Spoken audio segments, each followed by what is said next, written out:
Welcome to OER Basics 101 instructional video. My name is Sergeant James McCane. This video is intended for officers who have a basic knowledge of how Forms Content Management Program works and the OER process. I will walk you through 4 chapters consisting of Developmental Support Form, OER, and Routing. In this chapter I will be talking about the DA67-9-1 Alpha Developmental Support Form.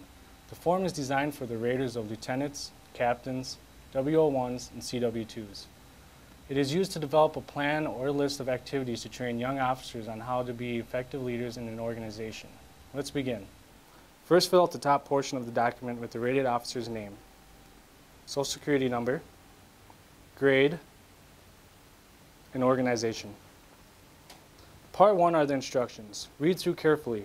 This section will give you the tools you need for face-to-face counseling and quarterly follow-ups. Part 2 are the characters. This is the disposition of the leader, combination of values, attributes, and skills affecting leader actions. Part 3 is the developmental action plan. This block consists of 3 sections.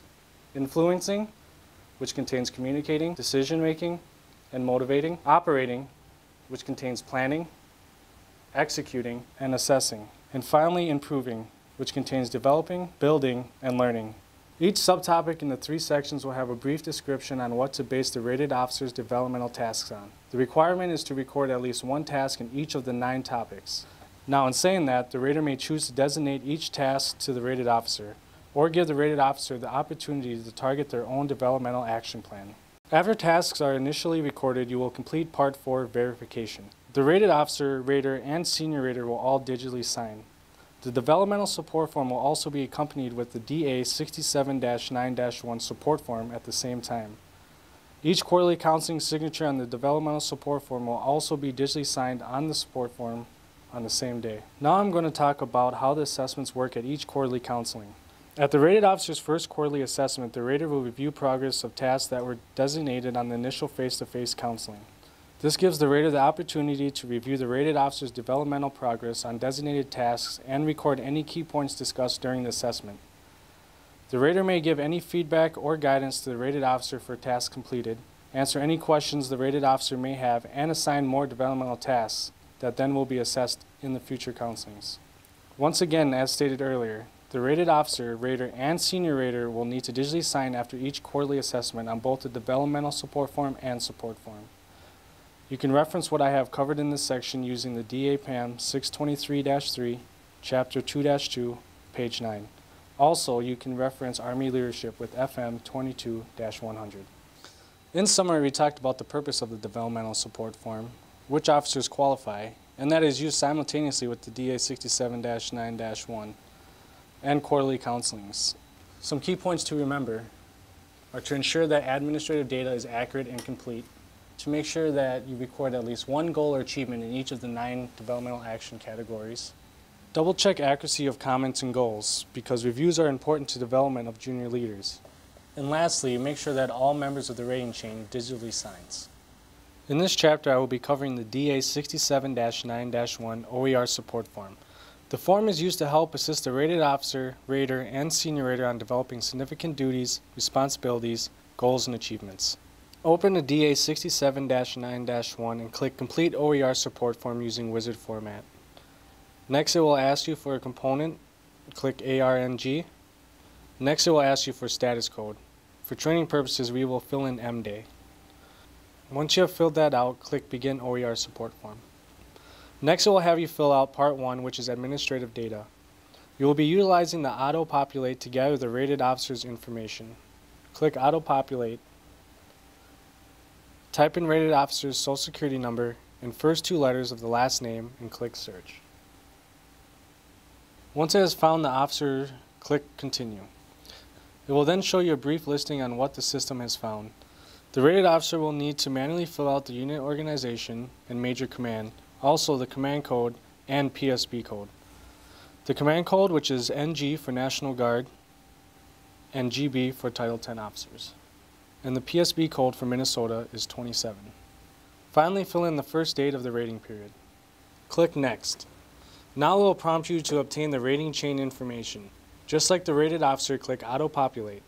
You will type in the Social Security numbers and first two letters of the last names for all members of your rating chain and click Search. Validate that the proper rating chain has appeared, then select boxes next to the names and click Next. Review rating chain information and manually update senior rated organization and phone number. Click Next. Now you will be on Part 4. State your principal duty title and AOC/branch. Once you have completed that, you will state your significant duties and responsibilities.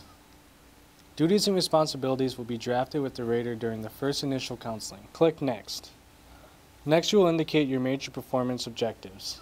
These will be the goals and achievements that you will be striving for during your rating period. If you are one of the officers that falls into the ranks of lieutenants, captains, WO1s, and CW2s and require developmental support form, this block will be where you can add your objectives that you may have on your developmental support form. Note, it is not required that you transfer your developmental support form objectives to the DA 67-9-1. Click Next. Next, you will fill in your APFT status, date, and height and weight. Both your APFT and height and weight must fall within the rating period. If APFT was not conducted during rating period or APFT was failed, it is the rater's responsibility to annotate in his or her comments on the OER with reasons or justifications. Next will be your significant contributions. At the start of the rating period, this will be left blank, but as the rating period continues, the rater and rated officer will update any achievements that are completed from your major performance objectives at each quarterly counselings. Note that you only get 12 lines of space and may use an attachment sheet to enclose with the support form. Next, the rated officer will list any unique professional skills or areas of expertise that are of value to the Army. Following that, they will provide a career/functional category they would prefer if unable to serve in current career/functional category, which can be referenced using DA PAM 600-3. And last, the rated officer will list 3 future assignments which they feel best suited for. Click Next. Click through the validations. Once you have done that, the support form will then come up and you can see what you have inputted. I would now like to briefly talk about enclosing an attachment and Part 3 face-to-face counseling. Once you have completed an attachment page, you will need to save it to your desktop. On the top right portion of the support form, you will see a drop-down menu labeled Attach External Files. Click and select Attach Enclosures. Click Attach and find your continuation sheet and click Open and then Done. Same rules will apply for extracting or removing attachments. Now on to Part 3, face-to-face counselings. During your rated period, you will have quarterly counselings. These counselings give the rated officer and rater the opportunity to communicate and evaluate the rated officer's progress during the rating period. Questions may be answered, more objectives may be added for the rating period, and significant contributions can be recorded when completed. After each quarterly counseling, the rated officer, rater, and senior rater will digitally sign to validate the counseling. Once again, if you are one of those officers that require a developmental support form, both the support form and the developmental support form will need to be digitally signed at the same time. Lastly, on page 2 on the bottom, you will see a spot for a signature and date. At the end of your rating period, the rated officer and rater will take the support form and developmental support form if required and create a final support form with all significant contributions annotated. Once that is complete, the rater signs the bottom of page 2 to signify that the support form has been reviewed and all information on it is true and correct.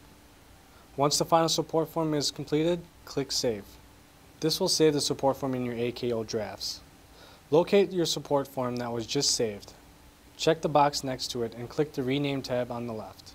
Rename the support form for your reference. Click Continue and look for your renamed form in your drafts folder. In summary, the support form is used simultaneously with the developmental support form, is conducted using the wizard format, and created with input from rater and senior rater support forms. A couple key things to remember. Always complete the form using wizard. Make sure you check the auto-populate box. Remember to manually fill in information that was not automatically pulled. Also remember to manually update senior rater's organization and phone number. And don't forget to conduct quarterly counselings and digitally sign simultaneously with the DA 67-9-1 Alpha developmental support form. And once again, the rater is the one who signs to validate the information on the support form. This